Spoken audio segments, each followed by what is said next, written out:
Dengarnya ada kedai dia dekat sini ni. Saya tengah cari je ni. Nampak Sofia Al-Barakbah tak? Tepi. Macam kenal lah. Macam kenal juga. Ni pelakon cantik ni. Dia cantik ni.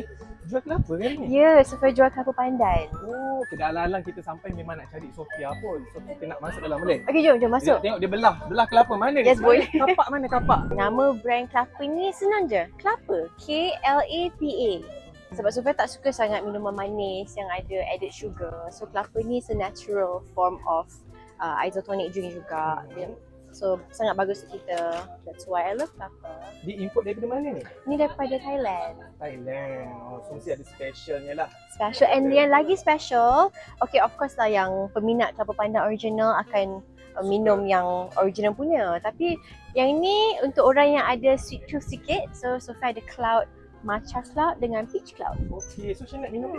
Okay, Sofia akan demo Okay, jom. Dia nak demo. Kita demo. First of all, kita akan buat demonstration buka kelapa dulu. Masuk dapur kita, so kita kena bully dia sikit bagi dia buat kerja. Okay, dah buka. So ini senang sangat. Budak kecil pun boleh buka. Kita akan every time beli kelapa ni, it will come dengan sudu ni. Comel kan? Comel. Okay, so ambil sudu ni. Suka hatilah guna bahagian depan boleh, bahagian belakang pun boleh. So Sofia akan guna bahagian depan lah. Macam ni. Okay. So dia just cucuk. Macam ni je. Alamak, dah masuk mulut. Alamak. So macam ni je. Macam ni, lepas tu tarik macam ni. Dah buka. Sudu ni boleh guna untuk ambil isi dia lah. Yang ni ialah cloud, Sofia punya own recipe peach cloud. So you guys yang suka minum yang peach tea semua tu kan, you guys akan suka ni juga. So cara untuk minum peach yang kelapa ni, kita shake dulu. Shake. Ya, buka. Peach ni. Sedap. Dia pour kat atas ni. Macam ni. Lepas tu ambil straw. Kita patut shoot time berbuka kan? Boleh terus rasa. Kita kerja ni. So cara minum dia kan macam korang kena minum dekat cloud dia dulu, lepas tu baru sedut air kelapa dia. So from top to bottom. Ya. Okay. Ni saya nak simpan untuk berbuka boleh lagi? Boleh. Satu macam ni, kacau. Ya, sedap. Lepas tu yang ni pun matcha, benda yang sama. Pour juga, minum. Kenapa orang kena try kelapa Sofia? Okay, first of all dia sedap, segar, apa lagi Fresh. Dia fresh, peminat kelapa pandai mesti akan suka. And then benda cloud ni memang homemade, Sofia buat sendiri. Homemade recipe.